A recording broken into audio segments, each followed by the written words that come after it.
Mummy एखादा joke सांगी ग, लय बोर व्हायला लागले. काय जोक सांगू? सांग एखादा कुठला तरी. आम्हाला ना आमच्या शिक्षकाने सांगितलेलं सांगते. सांग.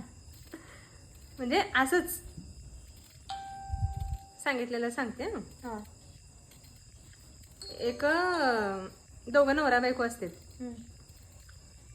आणि त्याची बायको असते ती पेटी वाजवत असते हम्म. आणि नवरा असतो तो तबला वाजवत असते.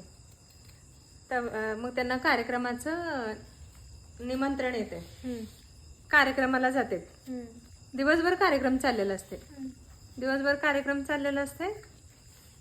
मग काय होतंय, हिला लागती वॉशरूम. मग वॉशरूम लागते. मग तिनं आता एवढे सगळे लोक येतं, कसं सांगायचं, कसं उठून जायचं, असं ती हे करत असते. हा. मग तिनं एक आयडिया हे करते. काय आयडिया करते माहितीये का? काय? पेटीवरच सांगते की मला वॉशरूमला लागले, मला वॉशरूम लागलंय म्हणून नवऱ्याला सांगते. मग नवरा म्हणते थेंब टाक पुसून टाक, थेंब